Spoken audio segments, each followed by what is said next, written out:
I don't understand this story that I'm writing down.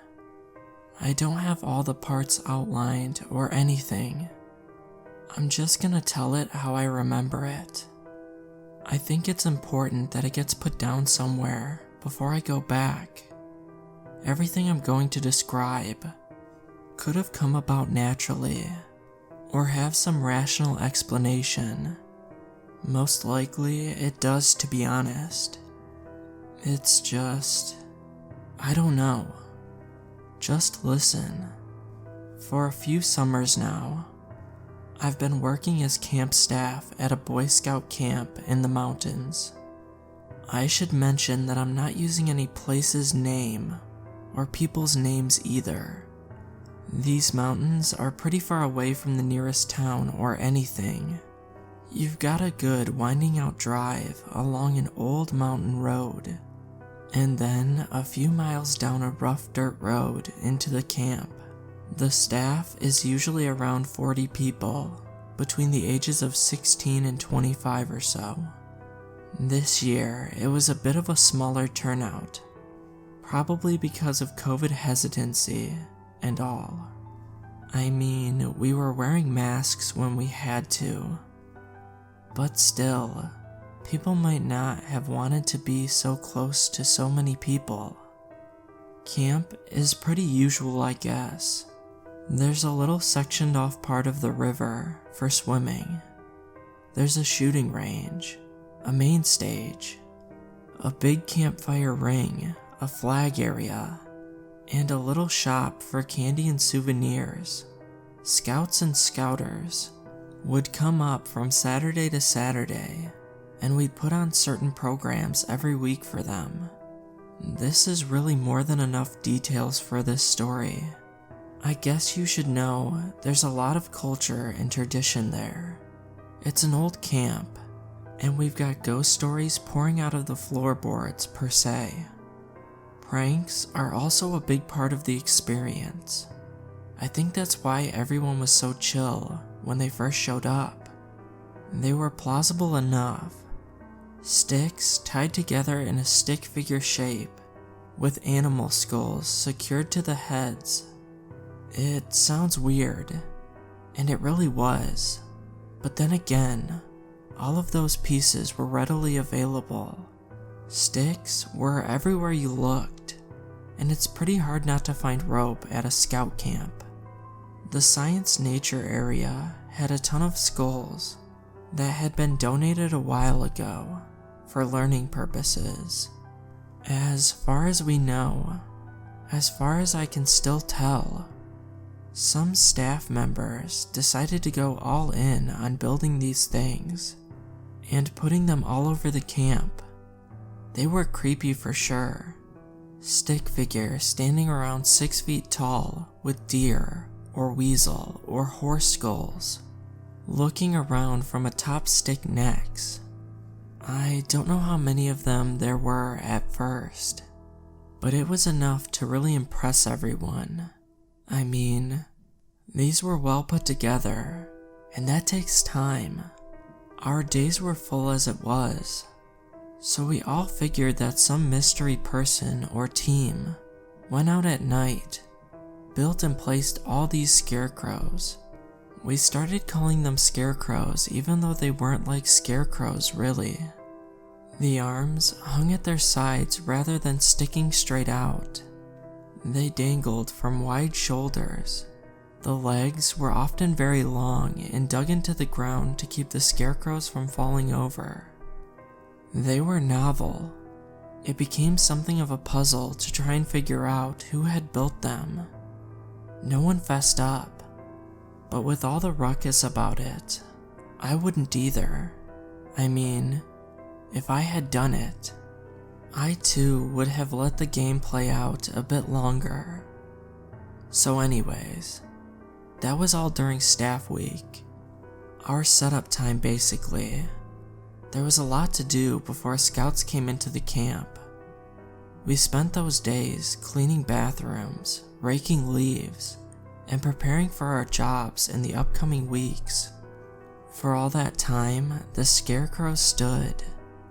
When the scouts did come, We gave them tours of the camp and mentioned the Scarecrows, and how they magically appeared, and no one knew where they came from, really playing the mystery of them up.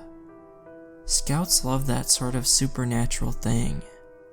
They bought into it, and throughout the week, would ask questions constantly. It was fun at first, but even in the first week, it started getting tiring. And during that first week, more of the Scarecrows got built. Even weirder, somewhere in the staff area. That's risky. Whoever built them would have had to build them somewhere else and then carry them to where everyone was sleeping and set them up without waking anyone. Some staff members sleep outside. Remember, these Scarecrows have their legs dug solidly into the dirt. Upon waking up, some staff were greeted by this terrifying creature staring into their tent flaps. As you can imagine, it didn't go over very well. A majority of us still only intrigued by the appearances, but a few were very creeped out and annoyed. At the next staff meeting, the camp director told us that no more Scarecrows were to be built in the staff area. We dug up the offending creation and moved it across the river. For some reason, no one brought up the idea of disassembling it. The night the Scarecrow had shown up in the staff area would be the first night of many that these things appeared all over the camp.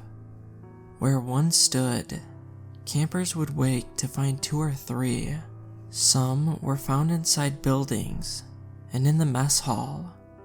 Curiously, they would even be found out in the woods, along old trails. Shortly after the camp director's first proclamation, he put a full stop on Scarecrow buildings. The creator still had not been identified. By the time our 3rd week drew around, all of the staff was tired. The new scouts, however, were not. They pestered us with the same questions as each of the last weeks. They saw the statues as a big game, the same way we had first seen them.